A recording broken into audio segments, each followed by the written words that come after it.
الله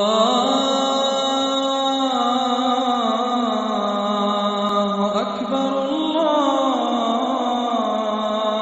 أكبر الله أكبر الله أكبر.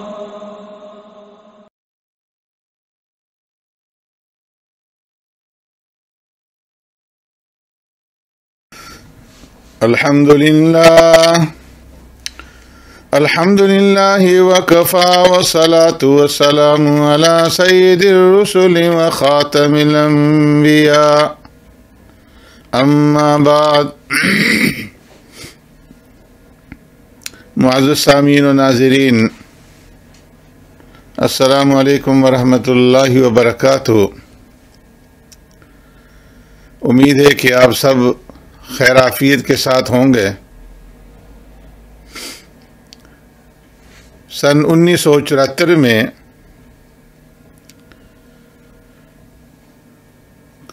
قادیانی مسئلہ جب قومی اسمبلی کے اندر پیش کیا گیا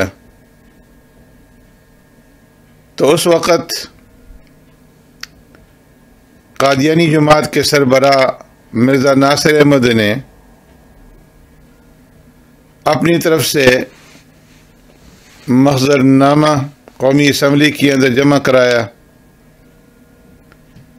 تو اس کے جواب میں مجلس عمل تحفظ ختم نبوت نے فتنہ قادیانیت اور ملت اسلامیہ کا موقف نامی ایک کتاب تیار کی، جس کی تفصیل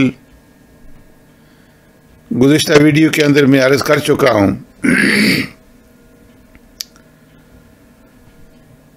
اور یہ ملت اسلامیہ کا موقف قومی اسمبلی کے اجلاس میں مفکر اسلام حضرت مولانا مفتی محمود صاحب رحمۃ اللہ تعالی علیہ نے اپوزیشن کی طرف سے اور مجلس عمل تحفظ ختم نبوت کی طرف سے پڑھ کر کے سنایا.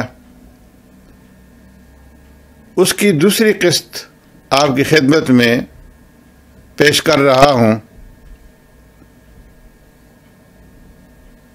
مرزا غلام احمد قادیانی نے جو دعوی نبوت کیا تھا، تو اس کے دعوی نبوت کا منطقی نتیجہ، مرزا صاحب کا دعوی نبوت پچھلے صفحات میں روز روشن کی طرح واضح ہو چکا ہے،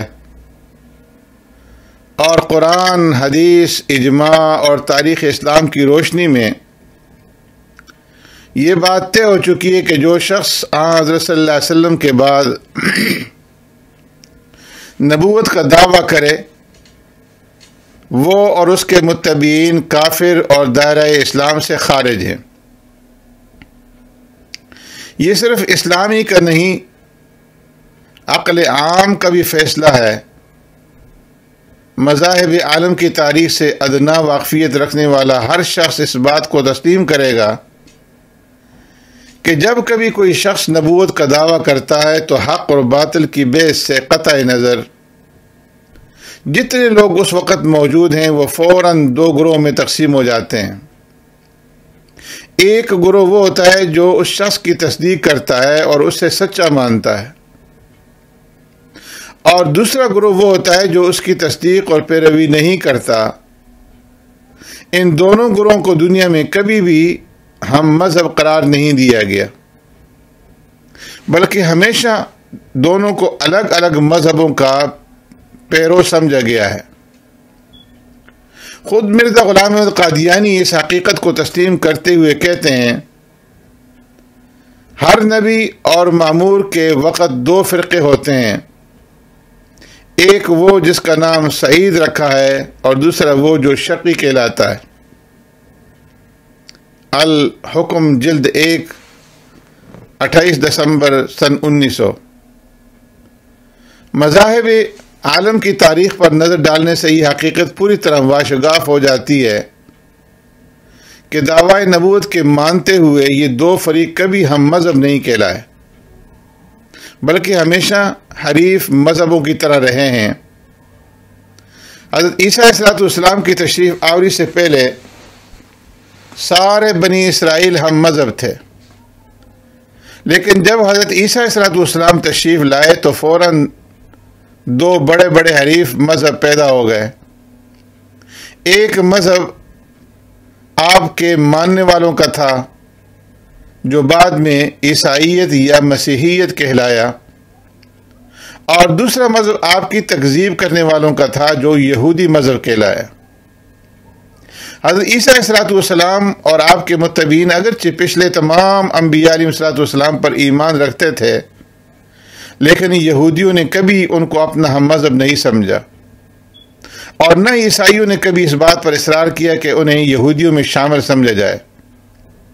اسی طرح جب سرکار دو عالم صلی اللہ علیہ وسلم تشریف لائے تو آپ صلی اللہ علیہ وسلم نے حضرت عیسیٰ علیہ السلام سمیت پچھلے تمام انبیاء علیہ السلام کی تصدیق کی، اور تورات، زبور اور انجیل تینوں پر ایمان لائے۔ اس کے باوجود نہ عیسائیوں نے آپ صلی اللہ علیہ وسلم اور آپ صلی اللہ علیہ وسلم کے متبعین کو اپنا ہم مذہب سمجھا، اور نہ کبھی مسلمانوں نے یہ کوشش کی کہ انہیں عیسائی کہا اور سمجھا جائے۔ پھر آپ صلی اللہ علیہ وسلم کے بعد جب مسیلمہ کذاب نے نبوت کا دعویٰ کیا تو اس کے متبعین مسلمانوں کے حریف کی حیثیت سے مقابلے پر آئے، اور مسلمانوں نے بھی انہیں امت اسلامیہ سے بالکل الگ ایک مستقل کا حامل قرار دے کر ان کے خلاف جہاد کیا۔ حالانکہ مسیلمہ کذاب حضرت صلی اللہ علیہ وسلم کی نبوت کا منکر نہیں تھا، بلکہ اس کے یہاں جو اذان دی جاتی تھی اس میں اشہد ان محمد الرسول اللہ کا کلمہ شامل تھا۔ تاریخ طبری میں ہے وَكَانَ يُؤْذَنُ لِلنَّبِيِّ صلی اللہ علیہ وسلم وَيَشْهَدُ فِي الْأَذَانِ أَنَّ مُحَمَّدَ الرَّسُولُ اللَّهِ وَكَانَ الَّذِي يُؤْذِنُ لَهُ عَبْدُ اللَّهِ بن نواحہ وَكَانَ الَّذِي يُقِيمُ لَهُ حجیر ابن عمیر۔ مسیلمہ نبی کریم صلی اللہ علیہ وسلم کے نام پر اذان دیتا تھا، اور اذان میں اس بات کی شہادت دیتا تھا کہ حضرت محمد صلی اللہ علیہ وسلم اللہ کے رسول ہیں، اور اس کا مؤذن عبداللہ بن نواحہ تھا، اور اقامت کہنے والا حجیر بن عمیر تھا۔ تاریخ طبری جلد 3 صفحہ 244۔ مذاہب عالم کی یہ تاریخ اس بات کی گواہ ہے کہ کسی مدعی نبوت کو ماننے والے اور اس کی تکذیب کرنے والے کبھی ایک مذہب کے سائے میں جمع نہیں ہوئے۔ لہٰذا مرزا غلام احمد قادیانی کے دعوی نبوت کا یہ 100% منطقی نتیجہ ہے کہ جو فریق ان کو سچا اور مامور من اللہ سمجھتا ہے وہ ان لوگوں کے مذہب میں شامل نہیں رہ سکتا جو ان کے دعووں کی تکذیب کرتا ہے۔ ان دونوں فریقوں کو ایک دین کے پرچم تلے جمع کرنا صرف قرآن اور سنت اور اجماع امت ہی سے نہیں بلکہ مذہب کی پوری تاریخ سے بغاوت کے مترادف ہے۔ مرزائی صاحبان کی جماعت لاہور کے امیر محمد علی لاہوری صاحب نے سن 1906 کے ریویو آف ریلیجنز میں اسی حقیقت کی طرف اشارہ کیا ہے۔ وہ لکھتے ہیں کہ Ahmadiyya movement stand in the same relation to Islam in which Christianity stood to Judaism، یعنی احمدیت کی تحریک اسلام کے ساتھ وہی نسبت رکھتی ہے جو عیسائیت کو یہودیت کے ساتھ تھی۔ کیا عیسائیت اور یہودیت کو کوئی انسان ایک مذہب قرار دے سکتا ہے؟ مرزائی صاحبان کو اپنی یہ پوزیشن خود تسلیم ہے کہ ان کا اور 70 کروڑ مسلمانوں کا مذہب ایک نہیں ہے۔ وہ اپنی بے شمار تقریروں اور تحریروں میں اپنے اس عقیدے کا برملا اعلان کر چکے ہیں کہ جن مسلمانوں نے مرزا غلام احمد قادیانی کے دعووں میں ان کی تکذیب کی ہے وہ سب دائرہ اسلام سے خارج اور کافر ہیں۔ اس سلسلے میں ان کی مذہبی کتابوں کی تصریحات درج ذیل ہیں۔ مرزا غلام احمد صاحب کی تحریریں۔ مرزا غلام احمد قادیانی صاحب اپنے خطبہ الہامیہ، جس کے بارے میں ان کا دعویٰ ہے کہ وہ پورے کا پورا بذریعہ الہام نازل ہوا تھا، اس خطبے میں کہتے ہیں: وَاتَّخَذْتُ رُوحَانِيَّةَ نَبِيِّنَا خَيْرَ الرُّسُلِ مَظْهَرًا مِّنْ أُمَّتِهِ لِتَبْلُغَ كَمَالَ ظُهُورِهَا وَغَلَبَةَ نُورِهَا كَمَا كَانَ وَعْدُ اللَّهِ فِي الْكِتَابِ الْمُبِينِ فَأَنَا ذَلِكَ الْمَظْهَرُ الْمَوْعُودُ وَالنُّورُ الْمَوْعُودُ فَآمِنْ وَلَا تَكُنْ مِنَ الْكَافِرِينَ وَإِنْ شِئْتَ فَاقْرَأْ قَوْلَهُ تَعَالَى هُوَ الَّذِي أَرْسَلَ رَسُولَهُ بِالْهُدَى وَدِينِ الْحَقِّ لِيُظْهِرَهُ عَلَى الدِّينِ كُلِّهِ۔ اور خیر الرسل کی روحانیت نے اپنے ظہور کے کمال کے لیے اور اپنے نور کے غلبہ کے لیے ایک مظہر اختیار کیا، جیسا کہ خدا تعالیٰ نے کتاب مبین میں وعدہ فرمایا تھا، بس میں وہی مظہر ہوں، بس ایمان لا اور کافروں سے مت ہو۔ اور اگر چاہتا ہے تو اس خدا تعالیٰ کے قول کو پڑھ لو: هو الذی ارسل رسولہ بالہدی ودین الحق لیظہرہ علی الدین کلہ۔ خطبہ الہامیہ، مترجم مصنفہ سن 1901، مطبوعہ ربوہ۔ اور حقیقت الوحی میں مرزا صاحب لکھتے ہیں: کافر کا لفظ مومن کے مقابل پر ہے، اور کفر دو قسم پر ہے۔ ایک یہ کہ ایک شخص اسلام ہی سے انکار کرتا ہے اور حضرت صلی اللہ علیہ وسلم کو خدا کا رسول نہیں مانتا۔ دوسرے یہ کفر کہ مثلا وہ مسیح موعود کو نہیں مانتا اور اس کو باوجود اتمام حجت کے جھوٹا جانتا ہے، جس کے ماننے اور سچا جاننے کے بارے میں خدا اور رسول نے تاکید کی ہے، اور پہلے نبی کی کتابوں میں بھی تاکید پائی جاتی ہے، بس اس لیے کہ وہ خدا اور رسول کے فرمان کا منکر ہے، کافر ہے۔ اور اگر غور سے دیکھا جائے تو دونوں قسم کے کفر ایک ہی قسم میں داخل ہیں، کیونکہ جو شخص باوجود شناخت کر لینے کے خدا اور رسول کے حکم کو نہیں مانتا، وہ بموجب نصوص صریح قرآن اور حدیث کے خدا اور رسول کو بھی نہیں مانتا۔ حقیقت الوحی، صفحہ 179-80۔ اسی کتاب میں ایک اور جگہ لکھتے ہیں: یہ عجیب بات ہے کہ آپ کافر کہنے والے اور نہ ماننے والے کو دو قسم کے انسان ٹھہراتے ہیں، حالانکہ خدا کے نزدیک ایک ہی قسم ہے، کیونکہ جو شخص مجھے نہیں مانتا وہ اسی وجہ سے نہیں مانتا کہ وہ مجھے مفتری قرار دیتا ہے۔ آگے لکھتے ہیں: علاوہ اس کے جو مجھے نہیں مانتا وہ خدا اور رسول کو بھی نہیں مانتا، کیونکہ میری نسبت خدا اور رسول کی پیشن گوئی موجود ہے۔ مزید لکھتے ہیں: خدا نے میری سچائی کی گواہی کے لیے 3 لاکھ سے زیادہ آسمانی نشان ظاہر کیے، اور آسمان پر کسوف خسوف رمضان میں ہوا۔ اب جو شخص خدا اور رسول کے بیان کو نہیں مانتا اور قرآن کی تکذیب کرتا ہے اور عمدن خدا تعالیٰ کے نشانوں کو رد کرتا ہے اور مجھ کو باوجود صدہا نشانوں کے مفتری ٹھہراتا ہے، تو وہ مومن کیوں کر ہو سکتا ہے؟ اور اگر وہ مومن ہے تو میں بوجہ افتراء کرنے کے کافر ٹھہرا۔ ڈاکٹر عبدالحکیم خان کے نام اپنا خط مرزا صاحب لکھتے ہیں: خدا تعالیٰ نے میرے پر ظاہر کیا ہے کہ ہر ایک شخص جس کو میری دعوت پہنچی ہے اور اس نے مجھے قبول نہیں کیا، وہ مسلمان نہیں ہے۔ حقیقت الوحی، صفحہ 163۔ نیز معیار الاخیار میں مرزا صاحب اپنا ایک الہام اس طرح بیان کرتے ہیں: جو شخص تیری پیروی نہ کرے گا اور تیری بیت میں داخل نہ ہوگا اور صرف تیرا مخالف رہے گا، وہ خدا اور رسول کی نافرمانی کرنے والا جہنمی ہے۔ اشتہار معیار الاخیار، صفحہ 8۔ نزول المسیح میں لکھتے ہیں: جو میرے مخالف تھے ان کا نام عیسائی اور یہودی اور مشرک رکھا گیا۔ نزول المسیح صفحہ 4۔ اور اپنی کتاب الہدا میں اپنے انکار کو سرکار دو عالم صلی اللہ علیہ وسلم کے انکار کے مساوی قرار دیتے ہوئے رقم تراز ہیں۔ فی الحقیقت دو شخص بڑے ہی بدبخت تھے اور انس و جن میں ان سے کوئی بھی بد طالع نہیں۔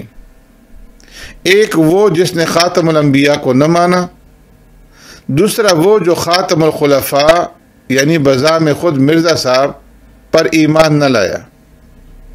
الہدا صفحہ 5۔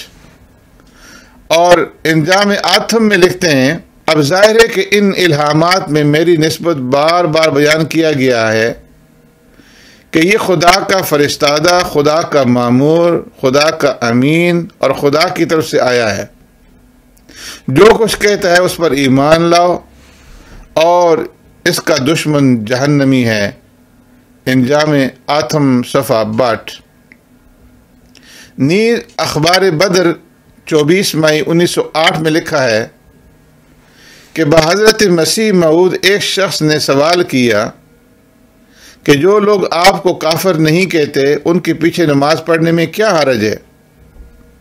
اس کا طویل جواب دیتے ہوئے آخر میں مرزا صاحب فرماتے ہیں ان کو چاہیے کہ ان مولویوں کے بارے میں ایک لمبا اشتہار شائع کر دیں کہ یہ سب کافر ہیں، کیونکہ انہوں نے ایک مسلمان کو کافر بنایا، تب میں ان کو مسلمان سمجھ لوں گا، بشرطے کہ ان میں کوئی نفاق کا شبہ نہ پایا جائے اور خدا کے کھلے کھلے معجزات کے مکذب نہ ہوں، ورنہ اللہ تعالیٰ فرماتا ہے ان المنافقین فی الدرک الاسفل من النار، یعنی منافق دوزخ کے نیچے کے طبقے میں ڈالے جائیں گے۔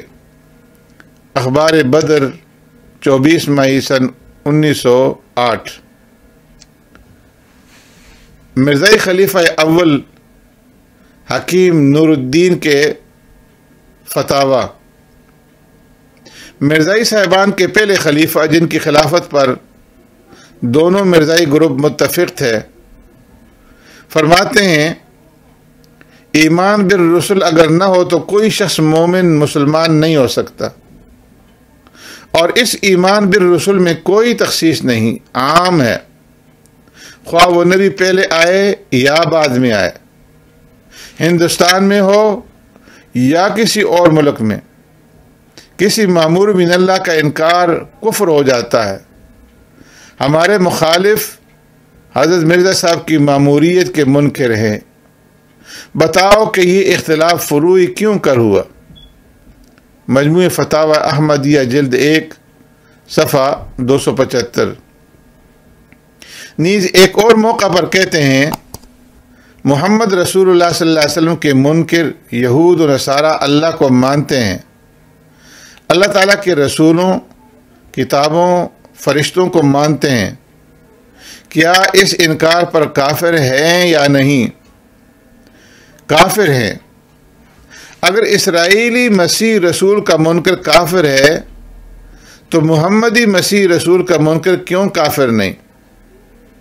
اگر اسرائیلی مسیح موسیٰ کا خاتم الخلفاء یا خلیفہ یا متبع ایسا ہے کہ اس کا منکر کافر ہے، تو محمد رسول اللہ صلی اللہ علیہ وسلم کا خاتم الخلفاء یا خلیفہ یا متبع کیوں ایسا نہیں کہ اس کا منکر بھی کافر ہو؟ اگر وہ مسیحا ایسا تھا کہ اس کا منکر کافر ہے تو یہ مسیح بھی کسی طرح کم نہیں۔ مجموعہ فتاوی احمدیہ جلد 1 صفحہ 385۔ خلیفہ دوم مرزا محمود احمد کے فتاوی۔ اور مرزائی صاحبان کے خلیفہ دوم مرزا بشیر الدین محمود صاحب کہتے ہیں جو شخص غیر احمدی کو رشتہ دیتا ہے وہ یقیناً حضرت مسیح موعود کو نہیں سمجھتا اور نہ یہ جانتا ہے کہ احمدیت کیا چیز ہے۔ کیا کوئی غیر احمدیوں میں ایسا بے دین ہے جو کسی ہندو یا عیسائی کو اپنی لڑکی دے دے؟ ان لوگوں کو تم کافر کہتے ہو، مگر اس معاملے میں وہ تم سے اچھے رہے کہ کافر ہو کر بھی کسی کافر کو لڑکی نہیں دیتے، مگر تم احمدی کہلا کر کافر کو دیتے ہو۔ کیا اس لیے دیتے ہو کہ وہ تمہاری قوم کا ہوتا ہے؟ مگر جس دن سے کہ تم احمدی ہوئے تمہاری قوم تو احمدیت ہو گئی۔ شناخت اور امتیاز کے لیے اگر کوئی پوچھے تو اپنی ذات یا قوم بتا سکتے ہو، ورنہ اب تو تمہاری قوم، گوت، تمہاری ذات احمدی ہی ہے۔ پھر احمدیوں کو چھوڑ کر غیر احمدیوں میں کیوں قوم تلاش کرتے ہو؟ مومن کا تو یہ کام ہوتا ہے کہ جب حق آ جائے تو باطل کو چھوڑ دیتا ہے۔ ملائکۃ اللہ از مرزا بشیر الدین محمود، صفحہ 46-47۔ نیز انوار خلافت میں فرماتے ہیں، ہمارا یہ فرض ہے کہ ہم غیر احمدیوں کو مسلمان نہ سمجھیں اور ان کے پیچھے نماز نہ پڑھیں، کیونکہ ہمارے نزدیک وہ خدا تعالیٰ کے ایک نبی کے منکر ہیں۔ یہ دین کا معاملہ ہے، اس میں کسی کا اپنا اختیار نہیں کہ کچھ کر سکے۔ انوار خلافت صفحہ 90۔ اور آئینہ صداقت میں تو یہاں تک لکھتے ہیں کہ جن لوگوں نے مرزا غلام احمد قادیانی کا نام تک نہیں سنا وہ بھی کافر ہیں۔ فرماتے ہیں کل مسلمان جو حضرت مسیح موعود کی بیعت میں شامل نہیں ہوئے، خواہ انہوں نے حضرت مسیح موعود کا نام بھی نہ سنا ہو، کافر اور دائرہ اسلام سے خارج ہیں۔ آئینہ صداقت صفحہ 35۔ مرزا بشیر احمد MA کے اقوال۔ اور مرزا غلام احمد قادیانی صاحب کے منجلے بیٹے مرزا بشیر احمد MA لکھتے ہیں، ہر ایک ایسا شخص جو موسیٰ علیہ السلام کو مانتا ہے مگر عیسیٰ علیہ السلام کو نہیں مانتا، یا عیسیٰ کو مانتا ہے مگر محمد صلی اللہ علیہ وسلم کو نہیں مانتا، اور یا محمد کو مانتا ہے پر مسیح موعود کو نہیں مانتا، یعنی غلام احمد قادیانی کو، وہ نہ صرف کافر بلکہ پکا کافر اور دائرہ اسلام سے خارج ہے۔ کلمۃ الفصل صفحہ 110۔ اسی کتاب میں دوسری جگہ لکھتے ہیں، مسیح موعود کا یہ دعویٰ ہے کہ وہ اللہ تعالیٰ کی طرف سے ایک مامور ہے، اور یہ کہ اللہ تعالیٰ اس کے ساتھ ہم کلام ہوتا ہے، دو ہاتھوں سے خالی نہیں۔ یا تو وہ نعوذ باللہ اپنے دعویٰ میں جھوٹا ہے اور محض افتراء علی اللہ کے طور پر دعویٰ کرتا ہے، تو ایسی صورت میں نہ صرف وہ کافر بلکہ بڑا کافر ہے، اور یا مسیح موعود اپنے دعوی الہام میں سچا ہے اور خدا سچ مچ اس سے ہم کلام ہوتا تھا، تو اس صورت میں بلا شبہ یہ کفر انکار کرنے والے پر پڑے گا۔ بس اب تم کو اختیار ہے کہ یا مسیح موعود کے منکروں کو مسلمان کہہ کر مسیح موعود پر کفر کا فتویٰ لگاؤ، اور یا مسیح موعود کو سچا مان کر اس کے منکروں کو کافر جانو۔ یہ نہیں ہو سکتا کہ تم دونوں کو مسلمان سمجھو، کیونکہ آیت کریمہ صاحب بتا رہی ہے کہ اگر مدعی کافر نہیں ہے تو مکذب ضرور کافر ہے۔ بس خدا را اپنا نفاق چھوڑو اور دل میں کوئی فیصلہ کرو۔ کلمۃ الفصل صفحہ 123۔ محمد علی لاہوری صاحب کے اقوال۔ محمد علی لاہوری صاحب امیر جماعت لاہوریہ انگریزی ریویو آف ریلیجن میں لکھتے ہیں، The Ahmadiyya movement stand in the same relation to Islam in which Christianity stood Judaism۔ اس میں محمد علی لاہوری صاحب نے احمدیت کو اسلام سے اسی طرح الگ مذہب قرار دیا ہے جس طرح عیسائیت یہودیت سے بالکل الگ مذہب ہے۔ نیز ریونیو آف ریلیجن جلد 5 صفحہ 318 میں لکھتے ہیں، افسوس ان مسلمانوں پر جو حضرت مرزا صاحب کی مخالفت میں اندھے ہو کر انہی اعتراضات کو دہرا رہے ہیں جو عیسائی حضرت صلی اللہ علیہ وسلم پر کرتے ہیں، بعین ہی اسی طرح جس طرح عیسائی حضرت صلی اللہ علیہ وسلم کی مخالفت میں اندھے ہو کر ان اعتراضوں کو مضبوط کر رہے ہیں اور دہرا رہے ہیں، جو یہودی حضرت عیسیٰ علیہ السلام پر کرتے تھے۔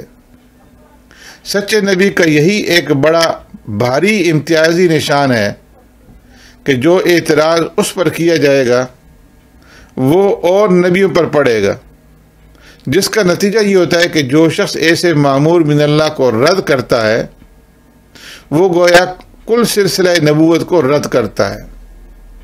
منقول از تبدیلی عقائد مؤلف محمد اسماعیل صاحب قادیانی، صفحہ 42۔ یہاں یہ واضح ہے کہ مرزا غلام احمد صاحب یا ان کے متبعین کی عبارتوں میں کہیں کہیں ضمناً اپنے مخالفین کے لیے مسلمان کا لفظ استعمال ہو گیا ہے۔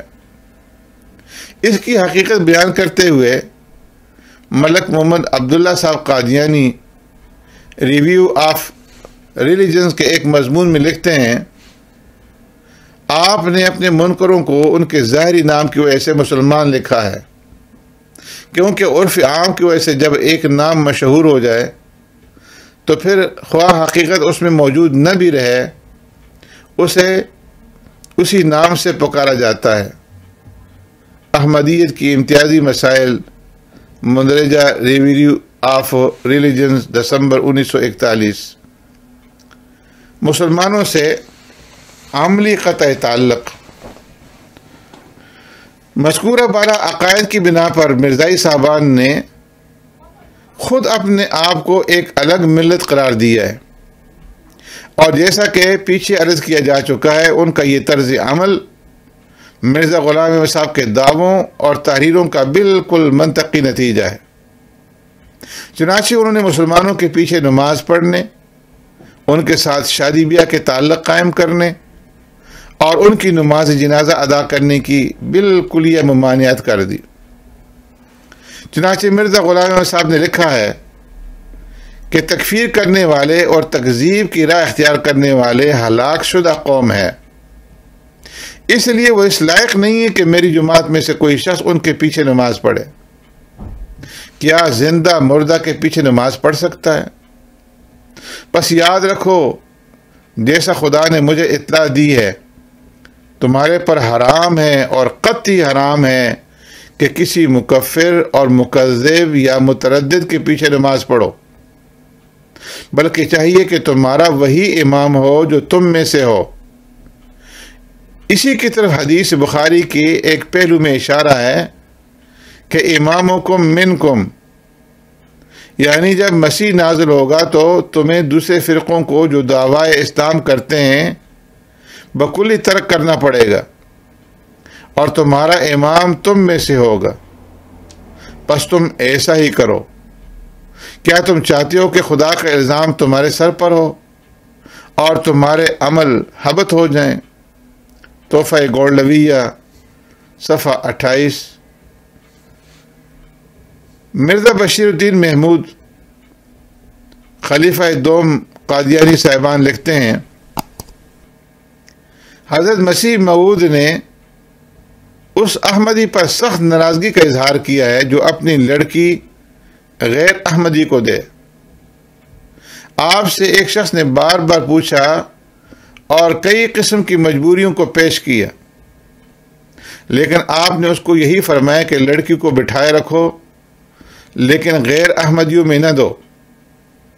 آپ کی وفات کے بعد اس نے غیر احمدیوں کو لڑکی دے دی، تو حضرت خلیفہ اول نے اس کو احمدیوں کی امامت سے ہٹا دیا اور جمعہ سے خارج کر دیا، اور اپنی خلافت کے 6 سالوں میں اس کی توبہ قبول نہ کی، باوجود ہے کہ وہ بار بار توبہ کرتا رہا۔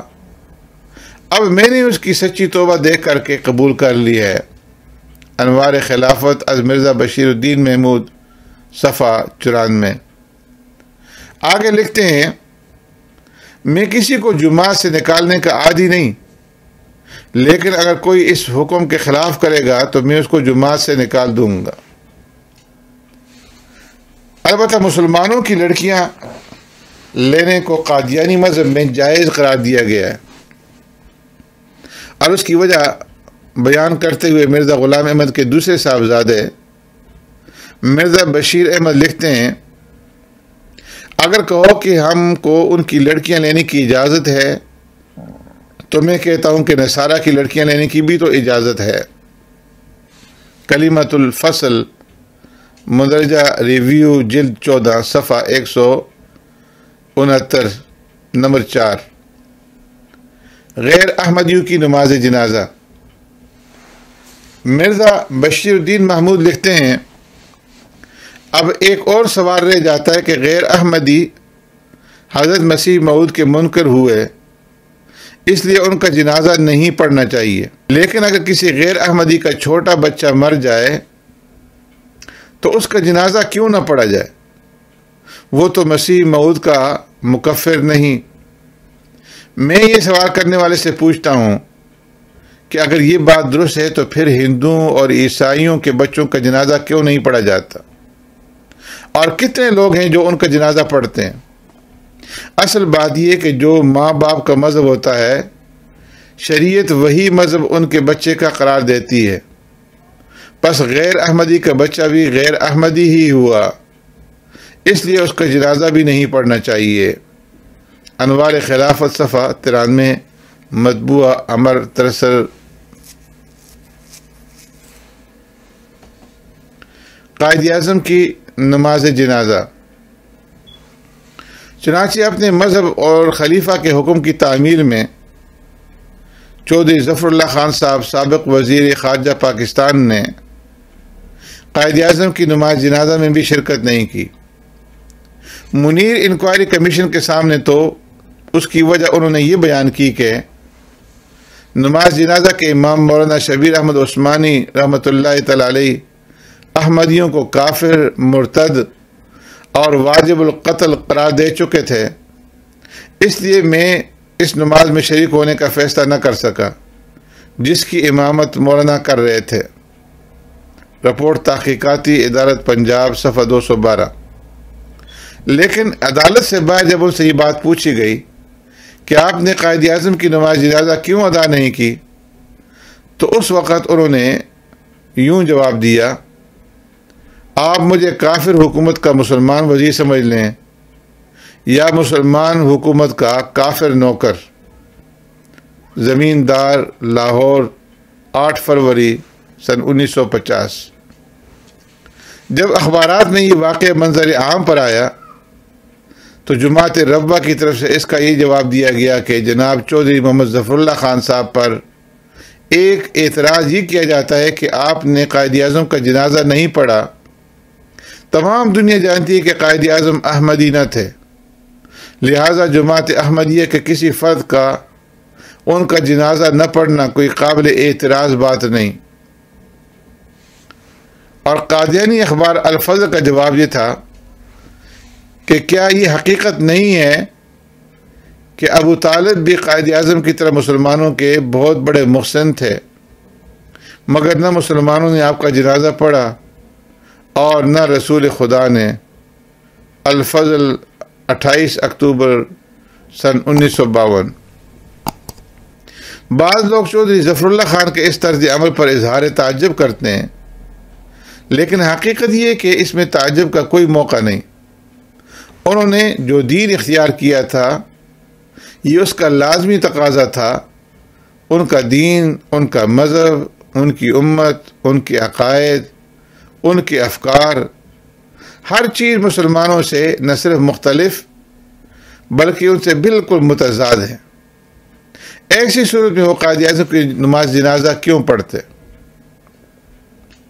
مذکورہ بالا توضیحات سے یہ بات 2 اور 2 4 کی طرح کھل کر سامنے آ جاتی ہے کہ مرزائی مذہب مسلمانوں سے بالکل الگ مذہب ہے، جس کا امت اسلامیہ سے کوئی تعلق نہیں، اور اپنی یہ پوزیشن خود مرزائیوں کو مسلم ہے کہ ان کا اور مسلمانوں کا مذہب ایک نہیں ہے، اور وہ مسلمانوں کے تمام مکاتب فکر سے الگ ایک مستقل امت ہیں۔ چنانچہ انہوں نے غیر منقسم ہندوستان میں اپنے آپ کو سیاسی طور پر بھی مسلمانوں سے الگ ایک مستقل اقلیت قرار دینے کا مطالبہ کیا تھا۔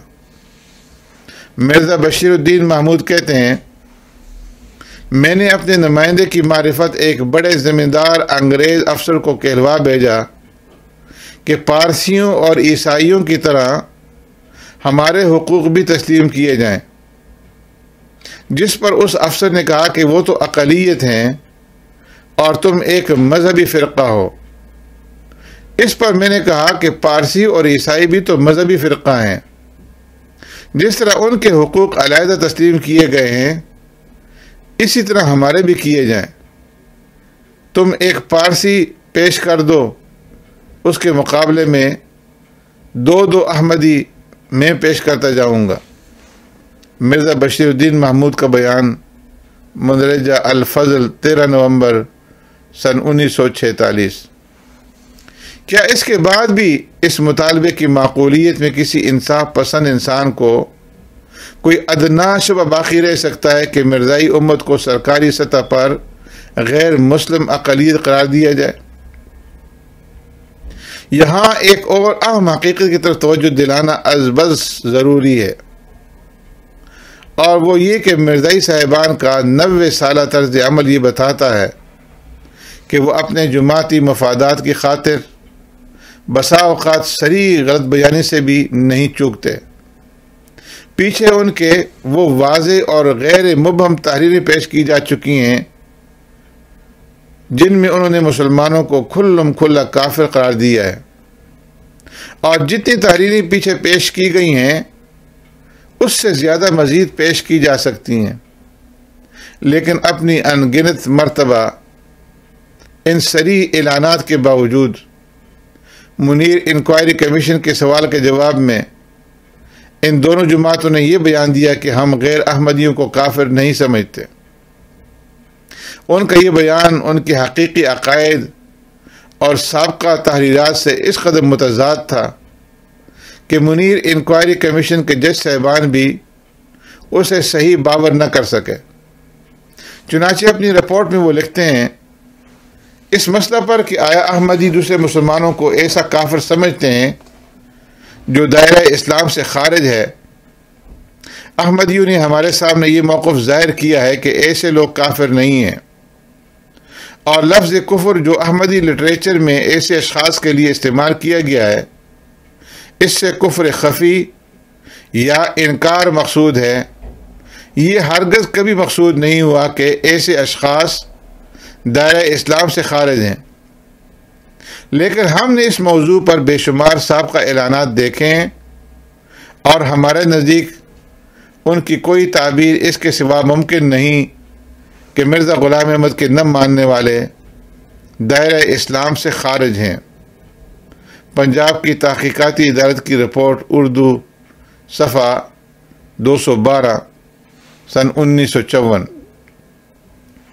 چنانچہ جب تحقیقات کی بلا ٹل گئی تو وہی سابقہ تحریریں جن میں مسلمانوں کو برملا کافر کہا گیا تھا پھر مرزائیوں کی طرف سے شائع ہونا شروع ہو گئی، کیونکہ وہ تو ایک وقتی چال تھی جس کا اصل عقیدے سے کوئی تعلق نہیں تھا۔ یہی حال سرکار دو عالم صلی اللہ علیہ وسلم کو آخری پیغمبر ماننے کا ہے کہ مرزائی پیشواؤں کی ایسی صریح تحریروں کا ایک انبار موجود ہے جس میں انہوں نے اپنے اس عقیدے کا برملا اعلان کیا ہے کہ حضرت صلی اللہ علیہ وسلم کے بعد نبیوں کی آمد بند نہیں ہوئی، بلکہ آپ کے بعد بھی نبی پیدا ہو سکتے ہیں۔ مثلا ان کے خلیفہ دوم مرزا بشیر الدین محمود نے لکھا ہے کہ اگر میری گردن کی دونوں طرف تلوار بھی رکھ دی جائے اور مجھے کہا جائے کہ تم یہ کہو کہ حضرت صلی اللہ علیہ وسلم کے بعد کوئی نبی نہیں آئے گا، تو میں اسے کہوں گا کہ تو جھوٹا ہے، تو کذاب ہے، آپ کے بعد نبی آ سکتے ہیں اور ضرور آ سکتے ہیں۔ انوار خلافت صفحہ 65۔ لیکن حال ہی میں جب پاکستان کے دستور میں صدر اور وزیر اعظم کے حلف نامے میں یہ الفاظ بھی تجویز کیے گئے کہ میں حضرت صلی اللہ علیہ وسلم کے آخری پیغمبر ہونے پر اور اس بات پر ایمان رکھتا ہوں کہ آپ صلی اللہ علیہ وسلم کے بعد کوئی نبی نہیں ہو سکتا، تو قادیانیوں کے موجودہ خلیفہ مرزا ناصر احمد صاحب نے اعلان فرمایا کہ میں نے اس حلف نامے کے الفاظ پر بڑا غور کیا ہے اور میں بالآخر اس نتیجے پر پہنچا ہوں کہ ایک احمدی کے راستے میں اس حلف کو اٹھانے میں کوئی روک نہیں۔ الفضل ربوہ 13 مئی 1973۔ ملاحظہ فرمائیے کہ جو بات خلیفہ دوم کے نزدیک انسان کو جھوٹا اور کذاب بنا دیتی ہے اور جس کا اقرار تلواروں کے درمیان بھی جائز نہیں تھا، جب عہدہ صدارت اور وزارت کی بات آئی تو اس کے خلفیہ اقرار میں بھی کچھ حرج نہ رہا۔ لہذا مرزائی صاحبان کے بارے میں حقیقت تک پہنچنے کے لیے وہ بیانات ہمیشہ گمراہ کن ہوں گے جو وہ کوئی ببتا پڑھنے پر دیا کرتے ہیں۔ ان کی اصل حقیقت کو سمجھنے کے لیے ان کی اصل مذہبی تحریروں اور ان کے 90 سالہ طرز عمل کا مطالعہ ضروری ہے۔ یا تو وہ اپنے تمام سابقہ عقائد، تحریروں اور بیانات سے کھلم کھلا توبہ کر کے ان سب سے برات کا اعلان کریں اور اس بات کا عملی ثبوت فراہم کریں کہ مرزا غلام احمد کی پیروی سے ان کا کوئی تعلق نہیں رہا، یا پھر جرأت مندی سے اپنے ان عقائد اور بیانات کو قبول کر کے اپنی اس پوزیشن پر راضی ہوں جو ان کی روشنی میں ثابت ہوتی ہے۔ اس کے سوا جو بھی تیسرا راستہ اختیار کیا جائے گا وہ محض دفع الوقتی کی ترکیب ہوگی، جس سے کسی ذمہ دار ادارے یا حق کے طلبگار کو دھوکہ میں نہیں آنا چاہیے۔ لاہوری جماعت کی حقیقت۔ مرزائی صاحبان کی لاہوری جماعت، جس کے بانی محمد علی لاہوری صاحب تھے، بکثرت یہ دعویٰ کرتی ہے کہ وہ مرزا غلام احمد قادیانی کو نبی نہیں مانتی، بلکہ مسیح موعود اور مہدی اور مجدد مانتی ہے۔ اس لیے اس پر ختم نبوت کی خلاف ورزی کے الزام میں کفر عائد نہیں ہونا چاہیے۔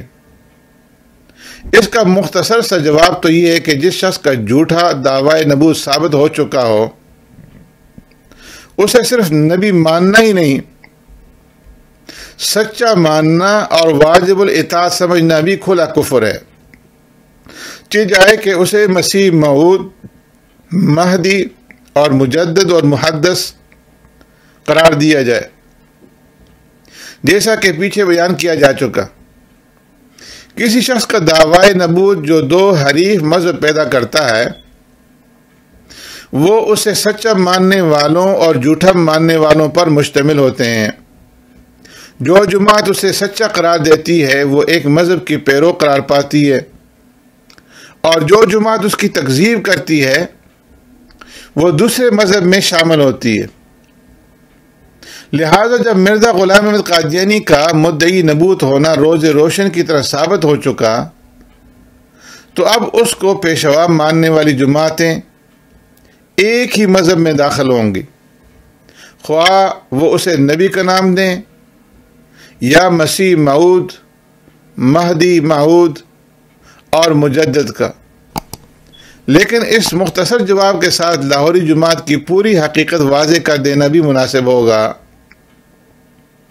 واقعی ہے کہ عقیدہ و مذہب کے اعتبار سے ان دونوں جماعتوں میں عملاً کوئی فرق نہیں، بلکہ مرزا غلام احمد قادیانی کی زندگی میں اور ان کے بعد ان کے خلیفہ اول حکیم نور الدین کے انتقال تک جماعت قادیان اور جماعت لاہور کوئی الگ جماعتیں نہ تھیں۔ اس پورے عرصے میں مرزا غلام احمد قادیانی کے تمام متبعین، خواہ مرزا بشیر الدین ہو یا محمد علی لاہوری، پوری آزادی کے ساتھ مرزا غلام احمد قادیانی کو نبی اور رسول کہتے اور مانتے رہے۔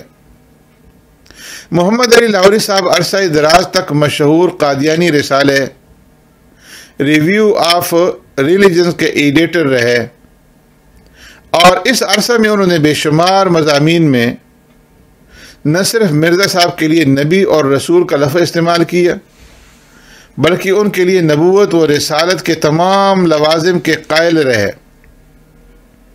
ان کے ایسے مضامین کو جمع کیا جائے تو ایک پوری کتاب بن سکتی ہے، تاہم یہاں محض نمونے کے طور پر ان کی چند تحریریں پیش کی جاتی ہیں۔ 13 مئی سن 1904 کو گورداسپور کے ڈسٹرکٹ مجسٹریٹ کی عدالت میں ایک بیان دیا جس کا مقصد یہ ثابت کرنا تھا کہ جو شخص مرزا صاحب کی تکذیب کرے وہ کذاب ہوتا ہے۔ چنانچہ ایسے شخص کو اگر مرزا صاحب نے کذاب لکھا تو ٹھیک کہا۔ اس بیان میں وہ لکھتے ہیں، مکذب مدعی نبوت کذاب ہوتا ہے، مرزا صاحب ملزم مدعی نبوت ہے، اس کے مرید اس کو دعویٰ میں سچا اور دشمن جھوٹا سمجھتے ہیں۔ خلفیہ شہادت بعدالت ڈسٹرکٹ مجسٹریٹ گورداسپور مورخہ 13 مئی سن 1904۔ حضرت صلی اللہ علیہ وسلم کے بعد خداوند تعالیٰ نے تمام نبوتوں اور رسالتوں کے دروازے بند کر دیے، مگر آپ کے متبعین کامل کے لیے جو آپ کے رنگ میں رنگین ہو کر آپ کی اخلاق کاملہ سے نور حاصل کرتے ہیں، ان کے لیے یہ دروازہ بند نہیں ہوا۔ ریویو آف ریلیجن جلد 5 صفحہ 186۔ جس شخص کو اللہ تعالیٰ نے اس زمانے میں دنیا کی اصلاح کے لیے مامور اور نبی کر کے بھیجا ہے، وہ بھی شہرت پسند نہیں، بلکہ ایک عرصہ دراز تک جب تک اللہ تعالیٰ نے یہ حکم نہیں دیا کہ وہ لوگوں سے بیعت توبہ لیں، آپ کو کسی سے کچھ سروکار نہیں تھا اور سال ہا سال تک گوشہ خلوت سے باہر نہیں نکلے۔ یہی سنت قدیم سے انبیاء کی چلی آئی ہے۔ ریویو صفحہ 131 132۔ مخالف خواہ کوئی معنی کرے، مگر ہم تو اسی پر قائم ہیں کہ خدا نبی پیدا کر سکتا ہے، صدیق بنا سکتا ہے اور شہید اور صالح کا مرتبہ عطا کر سکتا ہے، مگر چاہیے مانگنے والا۔ ہم نے جس کے ہاتھوں میں ہاتھ دیا یعنی مرزا غلام احمد صاحب، وہ صادق تھا، خدا کا برگزیدہ اور مقدس رسول تھا۔ تقریر محمد علی صاحب در احمدیہ بلڈنگز۔ یہ اقتباسات تو محض بطور نمونہ محمد علی لاہوری صاحب بانی جماعت لاہور کی تحریروں سے پیش کیے گئے ہیں، لیکن یہ صرف انہی کا عقیدہ نہ تھا، بلکہ پوری جماعت لاہور نے اپنے ایک حلفیہ بیان میں انہی عقائد کا اقرار کیا ہے۔ پیغام صلح جماعت لاہور کا مشہور اخبار ہے۔ اس کی 16 اکتوبر سن 1913 کی اشاعت میں پوری جماعت کی طرف سے یہ حلفیہ بیان شائع ہوا۔ معلوم ہوا ہے کہ بعض احباب کو کسی نے غلط فہمی میں ڈال دیا ہے کہ اخبار حاضہ کے ساتھ تعلق رکھنے والے احباب یا ان میں سے کوئی ایک سیدنا وہادینا حضرت مرزا غلام احمد صاحب مسیح موعود و مہدی موعود علیہ الصلاۃ والسلام کے مدارج عالیہ کو اصلیت سے کم یا استخفاف کی نظر سے دیکھتا ہے۔ ہم تمام احمدی جن کا کسی نہ کسی صورت میں اخبار پیغام صلح کے ساتھ تعلق ہے، خدا تعالیٰ کو جو دلوں کے بھید جاننے والا ہے، حاضر و ناظر جان کر علل اعلان کہتے ہیں کہ ہماری نسبت اس قسم کی غلط فہمی پھیلانا محض بہتان ہے۔ ہم حضرت مسیح موعود و مہدی موعود کو اس زمانے کا نبی، رسول اور نجات دہندہ مانتے ہیں۔ پیغام صلح 16 اکتوبر 1913۔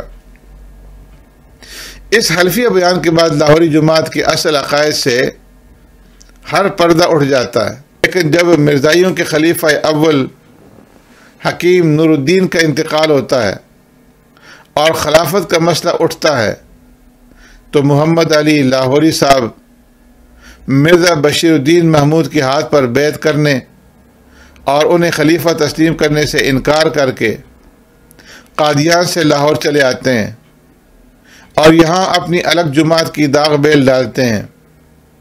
14 مارچ سن 1914 کو مرزا بشیر الدین خلیفہ دوم مقرر کیے گئے اور 22 مارچ 1914 کو اس فیصلے سے اختلاف کرنے والی جماعت لاہور کا پہلا جلسہ ہوا۔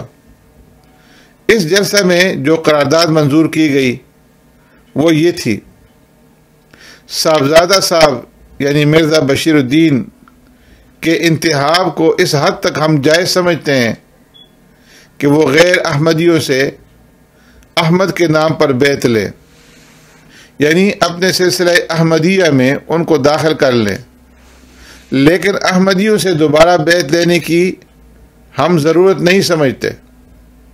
اس حیثیت میں ہم انہیں امیر تسلیم کرنے کے لیے تیار ہے، لیکن اس کے لیے بیعت کی ضرورت نہ ہوگی، اور نہ ہی امیر اس بات کا مجاز ہوگا کہ جو حقوق و اختیارات صدر انجمن احمدیہ کو حضرت مسیح موعود علیہ السلام نے دیے ہیں اور اس کو اپنا جانشین قرار دیا ہے، اس میں کسی قسم کی دست اندازی کرے۔ ضمیمہ پیغام صلح 24 مارچ 1914۔ اس قرارداد سے واضح ہے کہ لاہوری جماعت کو اس وقت نہ جماعت قادیان کے عقائد پر اعتراض تھا اور نہ وہ مرزا بشیر الدین کو خلافت کے لیے نااہل قرار دیتے تھے۔ جھگڑا تھا تو اس بات پر تھا کہ تمام اختیارات انجمن احمدیہ کو دیے جائیں، نہ کہ خلیفہ کو۔ لیکن جب مرزا بشیر الدین محمود نے اس تجویز کو منظور نہ کیا تو محمد علی لاہور نے لکھا: خلافت کا سلسلہ صرف چند روز ہوتا ہے، تو کس طرح تسلیم کر لیا جائے کہ اگر ایک شخص کی بیعت کر لی تو اب آئندہ بھی کرتے جاؤ۔ پیغام صلح 2 اپریل سن 1914۔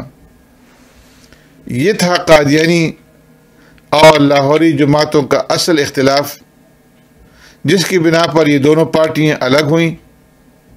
اس سیاسی اختلاف کی بنا پر جب قادیانی جماعت نے لاہوری جماعت پر عرصہ حیات تنگ کر دیا تو لاہوری گروپ مسلمانوں کی ہمدردی حاصل کرنے پر مجبور ہوا۔ چنانچہ جب جماعت لاہور نے اپنا الگ مرکز قائم کیا تو کچھ اپنی علیحدگی کو خوبصورت بنانے کی تدبیر، کچھ قادیانی جماعت کے بغض اور کچھ مسلمانوں کی ہمدردی حاصل کرنے کی فکر کی وجہ سے اس جماعت نے اپنے سابقہ عقائد اور تحریروں سے رجوع اور توبہ کا اعلان کیے بغیر یہ کہنا شروع کر دیا کہ ہم مرزا غلام احمد کو نبی نہیں بلکہ مسیح موعود، مہدی اور مجدد مانتے ہیں۔ لیکن اگر لاہوری جماعت کے ان عقائد کو بھی دیکھا جائے جن کا اعلان انہوں نے 1914 کے بعد کیا ہے، تب بھی یہ واضح ہو جاتا ہے کہ ان کا موقف محض ایک لفظی ہیر پھیر ہے، اور حقیقت کے اعتبار سے ان کے اور قادیانی جماعت کے درمیان کوئی فرق نہیں۔ جس طرح وہ مرزا غلام احمد کے الہام کو حجت اور واجب الاتباع مانتے ہیں، اسی طرح یہ بھی اسے حجت اور واجب الاتباع سمجھتے ہیں۔ جس طرح وہ مرزا صاحب کی تمام کفریات کی تصدیق کرتے ہیں، اسی طرح یہ بھی انہیں مذہبی ماخذ کی حیثیت دیتے ہیں۔ جس طرح وہ مرزا صاحب کے مخالفین کو کافر کہتے ہیں، اسی طرح یہ بھی مرزا صاحب کے مخالفین کو کافر اور جھوٹا قرار دیتے ہیں۔ فرق صرف اتنا ہے کہ قادیانی جماعت مرزا صاحب کے لیے لفظ نبی کا استعمال کرنے کو علی الاطلاق جائز سمجھتی ہے، اور لاہوری جماعت مرزا صاحب کے لیے اس لفظ کے استعمال کو صرف لغوی یا مجازی حیثیت میں جائز قرار دیتی ہے۔ اس حقیقت کی تشریح اس طرح ہوگی کہ لاہوری جماعت جن بنیادی عقیدوں میں اپنے آپ کو قادیانی جماعت سے ممتاز قرار دیتی ہے وہ 2 عقیدے ہیں۔ نمبر 1، مرزا غلام احمد کے لیے لفظ نبی کا استعمال۔ نمبر 2، غیر احمدیوں کو کافر کہنا۔ لاہوری جماعت کا دعویٰ ہے کہ وہ مرزا صاحب کو نبی نہیں مانتی بلکہ صرف مجدد مانتی ہے، اور غیر احمدیوں کو کافر کے بجائے صرف فاسق قرار دیتی ہے۔ اب ان دونوں باتوں کی حقیقت ملاحظہ فرمائیں۔ نبی نہ ماننے کی حقیقت۔ لاہوری جماعت اگرچہ اعلان تو یہی کرتی ہے کہ ہم مرزا صاحب کو نبی نہیں مانتے بلکہ مجدد مانتے ہیں، لیکن مجدد کا مطلب کیا ہے؟ بعین ہی وہ جسے قادیانی جماعت ذلی اور بروزی نبی کہتی ہے۔ چنانچہ محمد علی لاہوری صاحب اپنی کتاب النبوہ فی الاسلام میں، جو جماعت لاہور کی علیحدگی کے بعد کی تصنیف ہے، لکھتے ہیں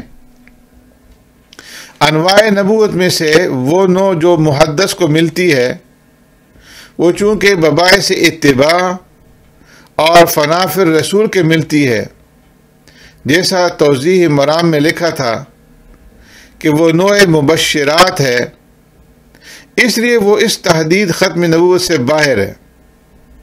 اور یہ حضرت مسیح موعود ہی نہیں کہتے بلکہ حدیثوں نے صاف طور پر ایک طرف محدثوں کا وعدہ دے کر اور دوسری طرف مبشرات کو باقی رکھ کر یہی اصول قرار دیا ہے۔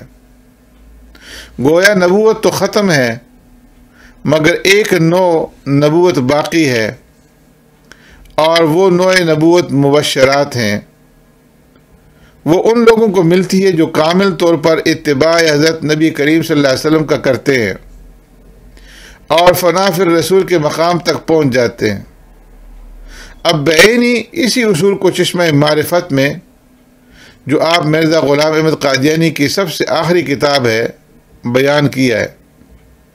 دیکھیے صفحہ نمبر 324۔ تمام نبوتیں اس پر ختم ہیں اور اس کی شریعت خاتم الشرائع ہے، مگر ایک قسم کی نبوت ختم نہیں، یعنی وہ نبوت جو اس کی کامل پیروی سے ملتی ہے اور جو اس کے چراغ میں سے نور لیتی ہے، وہ ختم نہیں، کیونکہ وہ محمدی نبوت ہے، یعنی اس کا ذل ہے اور اسی کے ذریعے سے ہے اور اسی کا مظہر ہے۔ اب دیکھو کہ یہاں بھی نبوت کو تو ختم ہی کہا ہے، لیکن ایک قسم کی نبوت باقی بتائی ہے، اور وہ وہی ہے جو حضرت صلی اللہ علیہ وسلم کی کامل پیروی سے ملتی ہے۔ اور اسی کتاب کے صفحہ نمبر 182 پر یہ بھی صاف لکھ دیا ہے کہ وہ نبوت جس کو ذلی نبوت یا نبوت محمدیہ قرار دیتے ہیں، وہ وہی مبشرات والی نبوت ہے۔ النبوۃ فی الاسلام صفحہ 150 مطبوعہ لاہور۔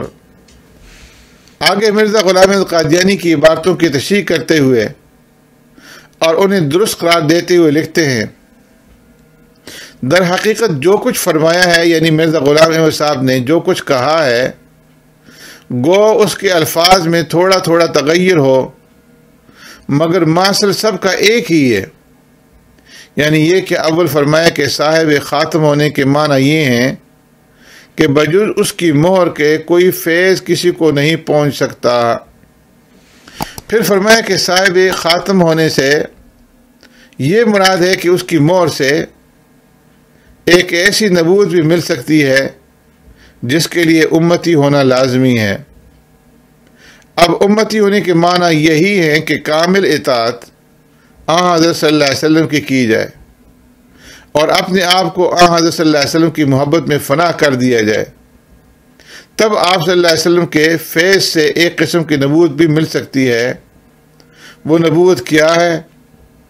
اس کو اخیر میں جا کر صاف حل کر دیا ہے کہ وہ ایک ذلی نبوت ہے، جس کے معنی ہے فیض محمدی سے وہی پانا، اور یہ بھی فرمایا کہ وہ قیامت تک باقی رہے گی۔ حوالہ کے لیے النبوہ فی الاسلام از محمد علی لاہوری صاحب صفحہ 153۔ محمد علی لاہوری صاحب کی ان عبارتوں کو اہل قادیان اور اہل ربوہ کے ان عقائد سے ملا کر دیکھیے جو پیچھے بیان ہو چکے ہیں، کیا کہیں کوئی فرق نظر آتا ہے؟ لیکن آگے فرق ظاہر کرنے کے لیے لفظوں کا یہ کھیل بھی ملاحظہ فرمائیں۔ حضرت مسیح موعود نے اپنی پہلی اور پچھلی تحریروں میں ایک ہی اصول باندھا ہے، اور وہ اصول یہ ہے کہ باب نبوت تو مسدود ہے، مگر ایک نوع کی نبوت مل سکتی ہے۔ یوں نہیں کہیں گے کہ نبوت کا دروازہ کھلا ہے، بلکہ یہ کہیں گے کہ نبوت کا دروازہ بند ہے، مگر ایک نوع کی نبوت باقی رہ گئی ہے اور وہ قیامت تک رہے گی۔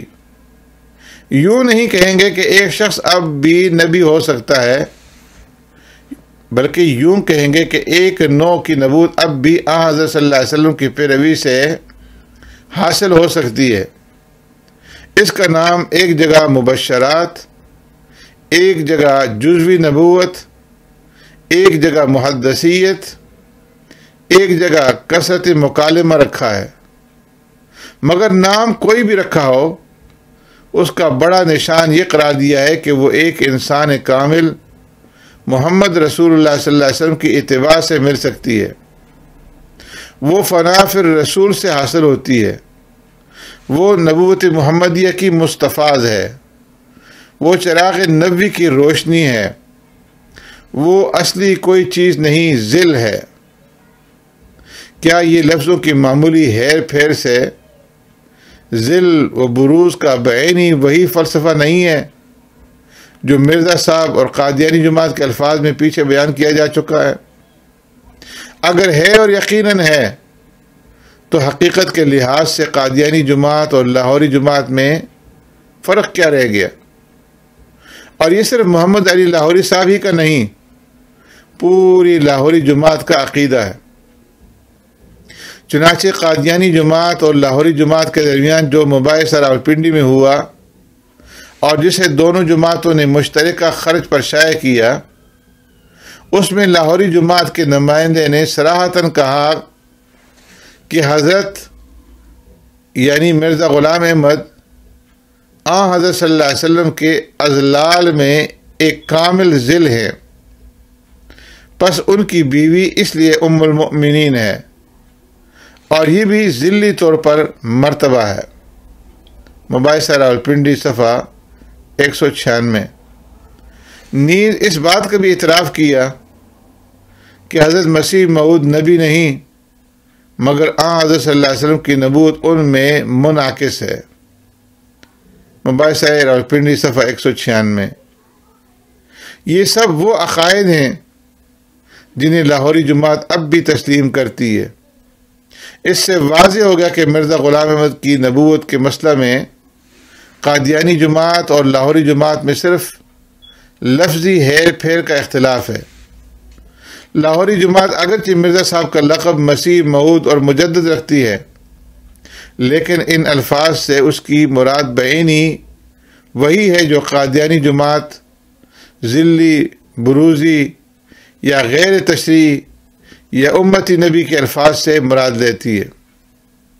فرق صرف اتنا ہے کہ لاہوری جماعت کا مسلک یہ ہے کہ مسیح موعود، مجدد اور مہدی کا یہ مقام جسے مرزا صاحب نے ہزارہا مرتبہ لفظ نبی سے تعبیر کیا اور جس کے لیے وہ خود 1914 تک بلا تکلف یہی لفظ استعمال کرتے رہے، خلافت کا نظام پیدا ہونے کے بعد اس کے لیے نبوت کا لفظ اور صرف لفظ مجازی یا لغوی قرار پایا گیا، جسے مرزا صاحب کی عبارتوں کی تشریح کے لیے اب بھی استعمال کیا جاتا ہے، لیکن عام تحریروں میں اس کا استعمال مصلحتاً ترک کر دیا گیا ہے۔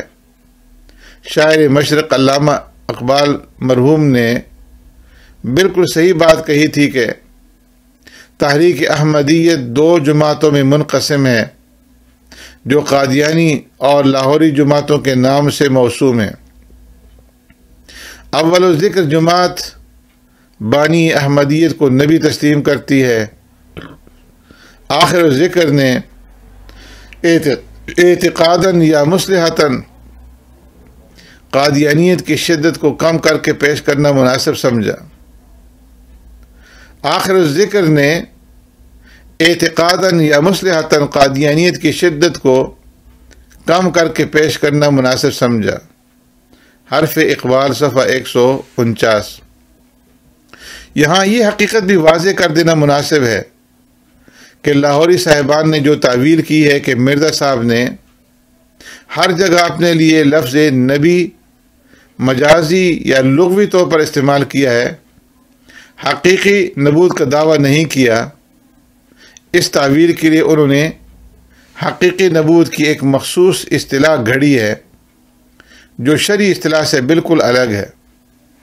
اس حقیقی نبی کے لیے انہوں نے بہت سی شرائط عائد کی ہیں، جن میں سے چند یہ بھی ہیں۔ نمبر 1، حقیقی نبی صرف وہ ہوگا جس پر حضرت جبرائیل علیہ السلام وحی لے کر آئے۔ نزول جبرائیل کے بغیر کوئی حقیقی نبی نہیں ہو سکتا۔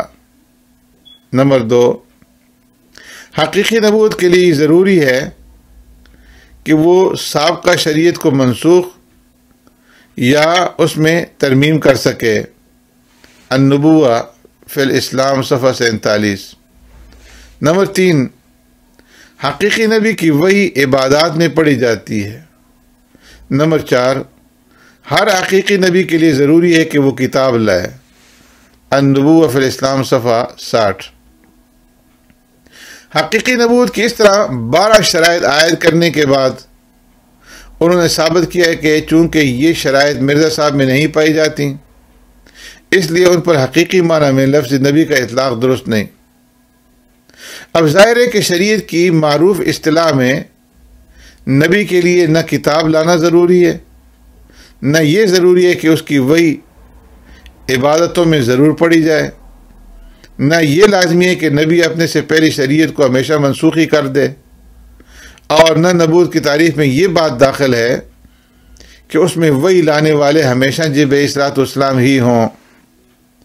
لہذا حقیقی نبوت صرف اسی نبوت کو قرار دینا جس میں یہ ساری شرائط موجود ہوں محض ایک ایسا ہیلہ ہے جس کے ذریعے کبھی مرزا صاحب کو نبی قرار دینا اور کبھی ان کی نبوت سے انکار کرنا آسان ہو جائے، کیونکہ یہ شرائط عائد کر کے تو بہت سے انبیاء بنی اسرائیل کے بارے میں بھی یہی کہا جا سکتا ہے کہ وہ حقیقی نبی نہیں تھے، کیونکہ نہ ان پر کتاب اتری، نہ ان کی وحی کی تلاوت کی گئی، اور نہ وہ کوئی نئی شریعت دے کر کے آئے، لیکن وہ انبیاء تھے۔ تکفیر کا مسئلہ۔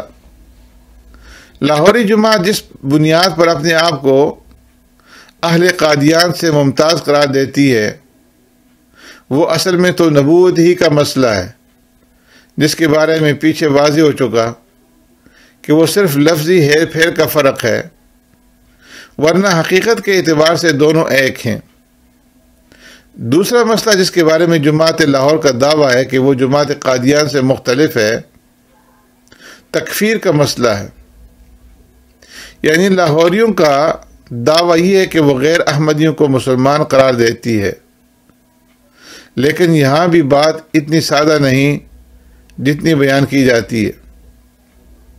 اس مسئلے پر امیر جماعت محمد علی لاہوری صاحب نے ایک مستقل کتاب رد تکفیر اہل قبلہ کے نام سے لکھی ہے۔ اس کتاب کو بغور پڑھنے کے بعد ان کا جو نقطہ نظر واضح ہوتا ہے وہ یہ ہے کہ مرزا غلام احمد کو مسیح موعود نہ ماننے والوں کی 2 قسمیں ہیں۔ نمبر 1، وہ لوگ جو مرزا غلام احمد کے ہاتھ پر بیعت نہیں کرتے مگر انہیں کافر اور کاذب بھی نہیں کہتے، ایسے لوگ ان کے نزدیک بلا شبہ کافر نہیں ہیں بلکہ فاسق ہیں۔ النبوہ فی الاسلام صفحہ 215۔ نمبر 2، وہ لوگ جو مرزا غلام احمد کو کافر یا کاذب کہتے ہیں ان کے بارے میں ان کا مسلک بھی یہی ہے کہ وہ کافر ہیں۔ چنانچہ محمد علی صاحب لکھتے ہیں، گویا آپ یعنی مرزا غلام احمد کی تکفیر کرنے والے اور وہ منکر جو آپ کو کاذب یعنی جھوٹا قرار دیتے ہیں ایک قسم میں داخل ہیں، اور ان کا حکم ایک ہے اور دوسرے منکروں کا الگ ہے۔ آگے پہلی قسم کا حکم بیان کرتے ہوئے لکھتے ہیں، حضرت مسیح موعود نے اب بھی اپنے انکار یا اپنے دعویٰ کے انکار کو وجہ کفر قرار نہیں دیا، بلکہ وجہ کفر صرف اسی بات کو قرار دیا ہے کہ مفتری کہہ کر اس نے مجھے کافر کہا، اس لیے اسی حدیث کے مطابق کافر کہنے والے پر کفر لوٹ آتی ہے۔ اس صورت میں بھی کفر لوٹا۔ مزید دیکھتے ہیں چونکہ کافر کہنے والا اور کاذب کہنے والا معنی یکساں ہیں، یعنی مدعی مرزا صاحب کی دونوں تکفیر کرتے ہیں، اس لیے دونوں اس حدیث کے ماتحت خود کفر کے نیچے آ جاتے ہیں۔ رد تکفیر اہل قبلہ، مصنف محمد علی لاہوری، صفحہ 29-30۔ نیز لاہوری جماعت کے مشہور مناظر اختر حسین گیلانی لکھتے ہیں، جو مرزا صاحب کی تکذیب کرنے والے ہیں، ان کے متعلق ضرور فرمایا کہ ان پر فتویٰ کفر لوٹ کر پڑتا ہے، کہ ان کے تکذیب کرنے والے حقیقتاً مفتری قرار دے کر کافر ٹھہراتے ہیں۔ مباحثہ راولپنڈی، صفحہ 251۔ اس سے صاف واضح ہے کہ جو لوگ مرزا غلام احمد قادیانی کو اپنے دعووں میں کاذب، جھوٹا قرار دیتے ہیں یا انہیں کافر کہتے ہیں، ان کو لاہوری جماعت بھی کافر تسلیم کرتی ہے۔ صرف تکفیر کی وجہ کا فرق ہے۔ جو لوگ لاہوریوں کے نزدیک کفر کے فتویٰ سے مستثنیٰ ہیں اور صرف فاسق ہیں، وہ صرف ایسے غیر احمدی ہیں جو مرزا صاحب کو کاذب یا کافر نہیں کہتے۔ اب غور فرمائیں کہ عالم اسلام میں کتنے لوگ ایسے ہیں جو مرزا غلام احمد صاحب کی تکذیب نہیں کرتے۔ ظاہر ہے کہ جتنے مسلمان مرزا صاحب کو نبی یا مسیح موعود نہیں مانتے، وہ سب ان کی تکذیب ہی کرتے ہیں، لہذا وہ سب لاہوری جماعت کے نزدیک بھی فتویٰ کفر کے تحت آ جاتے ہیں، کیونکہ مرزا صاحب کو مسیح موعود نہ ماننا اور ان کی تکذیب کرنا عملاً ایک ہی بات ہے۔ خود مرزا صاحب لکھتے ہیں، جو شخص مجھے نہیں مانتا وہ اسی وجہ سے نہیں مانتا کہ وہ مجھے مفتری قرار دیتا ہے۔ حقیقت الوحی، صفحہ 163۔ منیر انکوائری کمیشن کی رپورٹ میں جج صاحبان نے بھی یہی نتیجہ اخذ کیا ہے کہ مرزا صاحب کو نہ ماننا اور ان کی تکذیب کرنا ایک ہی بات، لہذا جو فتویٰ تکذیب کرنے والوں پر لگے گا وہ در حقیقت تمام غیر احمدیوں پر عائد ہوگا۔ چنانچہ وہ لکھتے ہیں، نماز جنازہ کے متعلق احمدیوں نے ہمارے سامنے بالآخر یہ موقف اختیار کیا کہ مرزا غلام احمد کا ایک فتویٰ حال ہی میں دستیاب ہوا ہے، جس میں انہوں نے احمدیوں کو اجازت دی ہے کہ وہ ان مسلمانوں کی نماز جنازہ میں شریک ہو سکتے ہیں جو مرزا صاحب کے مکذب اور مکفر نہ ہوں، لیکن اس کے بعد بھی معاملہ وہیں کا وہیں رہتا ہے، کیونکہ اس فتویٰ کا ضروری مفہوم یہی ہے کہ اس مرحوم کی نماز جنازہ نہیں پڑھی جائے گی جو مرزا صاحب کو نہ مانتا ہو، لہٰذا اس اعتبار سے یہ فتویٰ موجودہ طرز عمل ہی کی تائید و تصدیق کرتا ہے۔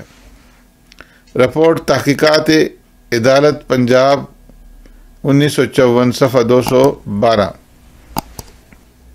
اب غور فرمائیں کہ فتویٰ کفر کے اعتبار سے عملاً لاہوری اور قادیانی جماعتوں میں کیا فرق رہ گیا۔ قادیانی کہتے ہیں کہ تمام مسلمان غیر احمدی ہونے کی بنا پر کافر ہیں، اور لاہوری جماعت والے کہتے ہیں کہ مرزا صاحب کو کاذب کہنے کی وجہ سے کافر ہیں۔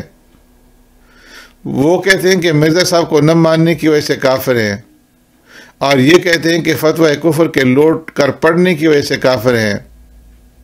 اب اس اندرونی فلسفہ کو وہ خود طے کریں کہ مسلمانوں کو کافر کہنے کی وجہ کیا ہے، لیکن عملی اعتبار سے مسلمانوں کے لیے اس کے سوا اور کیا فرق پڑا کہ ستم سے باز آ کر بھی جفا کی، تلافی کی بھی ظالم نے تو کیا کی۔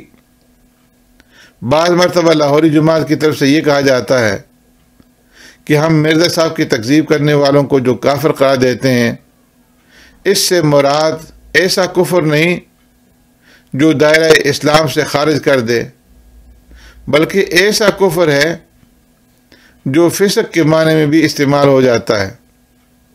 لیکن سوال یہ ہے کہ اگر کفر سے ان کی مراد فسق ہی ہے تو پھر جو غیر احمدی مرزا صاحب کو کافر یا کاذب نہیں کہتے، ان کے لیے اس لفظ کفر کا استعمال کیوں درست نہیں، جبکہ وہ بھی لاہوریوں کے نزدیک فاسق ضرور ہیں؟ دیکھیے النبوہ فی الاسلام صفحہ 215۔ مذکورہ 12 تصریحات سے یہ بات کھل کر سامنے آ جاتی ہے کہ قادیانی جماعت اور لاہوری جماعت کے درمیان بنیادی عقائد کے اعتبار سے کوئی عملی فرق نہیں۔ فرق اگر ہے تو وہ الفاظ و اصطلاحات اور فلسفیانہ تعبیروں کا فرق ہے، اور ان کی تاریخ سے واقفیت رکھنے والا ہر شخص جانتا ہے کہ یہ فرق لاہوری جماعت نے ضرورتاً اور مصلحتاً پیدا کیا ہے۔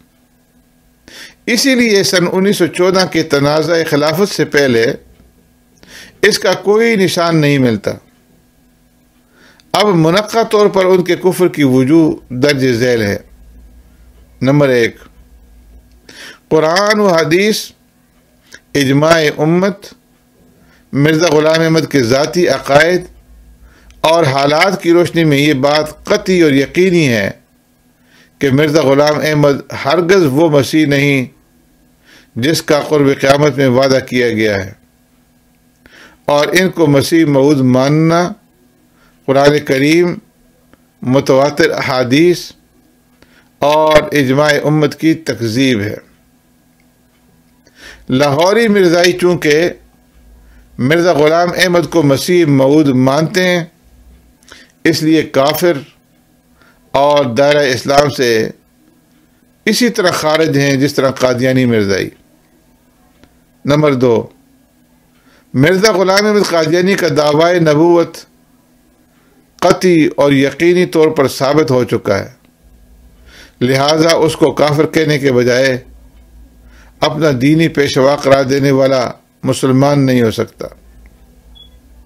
نمبر 3، پیچھے بتایا جا چکا ہے کہ مرزا غلام احمد قادیانی کے سینکڑوں کفریات کے باوجود لاہوری جماعت اس بات کی قائل ہے کہ معاذ اللہ وہ آن حضرت صلی اللہ علیہ وسلم کا بروز تھا، اور آن حضرت صلی اللہ علیہ وسلم کی نبوت اس میں منعکس ہو گئی تھی، اور اس اعتبار سے اسے نبی کہنا درست ہے۔ یہ عقیدہ دائرہ اسلام میں کسی طرح نہیں کھپ سکتا۔ نمبر 4، دعوی نبوت کے علاوہ مرزا غلام احمد قادیانی کی تصانیف بے شمار کفریات سے لبریز ہیں، جن کی تفصیل آگے آ رہی ہے۔ لاہوری جماعت مرزا صاحب کی تمام تحریروں کو حجت اور واجب الاطاعت قرار دے کر ان تمام کفریات کی تصدیق کرتی ہے۔ محمد علی لاہوری صاحب لکھتے ہیں، اور مسیح موعود کی تحریروں کا انکار در حقیقت مخفی رنگ میں خود مسیح موعود کا انکار ہے۔ النبوہ فی الاسلام صفحہ 111۔ یہاں یہ واضح رہنا بھی ضروری ہے کہ اسلام میں مجدد کا مفہوم صرف اتنا ہے کہ جب اسلام کی تعلیمات سے روگردانی عام ہو جاتی ہے تو اللہ تعالیٰ کا کوئی بندہ پھر سے لوگوں کو اسلامی تعلیمات کی طرف متوجہ کرتا ہے۔ ان مجددین کی کوئی قانونی حیثیت نہیں ہوتی، نہ ان کی کسی بات کو شرعی حجت سمجھا جاتا ہے، نہ وہ اپنے مجدد ہونے کا دعویٰ کرتے ہیں، اور نہ لوگوں کو یہ دعوت دیتے ہیں کہ انہیں ضرور مجدد مان کر ان کے ہاتھ پر بیعت کریں، بلکہ یہ بھی ضروری نہیں کہ لوگ انہیں مجدد کی حیثیت سے پہچان بھی جائیں۔ چنانچہ 1400 سالہ تاریخ میں مجددین کے ناموں میں اختلاف رہا ہے۔ اسی طرح اگر کوئی شخص انہیں مجدد تسلیم نہ کرے تو شرعاً وہ گناہگار بھی نہیں ہوتا، نہ وہ اپنے تجدیدی کارنامے الہام کی بنیاد پر پیش کرتے ہیں۔ اور نہ ان کے الہام کی تصدیق شرعاً واجب ہوتی ہے۔ اس کے بالکل برعکس لاہوری جماعت مرزا صاحب کے لیے ان تمام باتوں کی قائل ہے، لہٰذا اس کا یہ دعویٰ کہ ہم مرزا صاحب کو صرف مجدد مانتے ہیں مغالطے کے سوا کچھ بھی نہیں۔ سبحانک اللہم و بحمدک نشہد ان لا الہ الا انت نستغفرک و نتوب الیک۔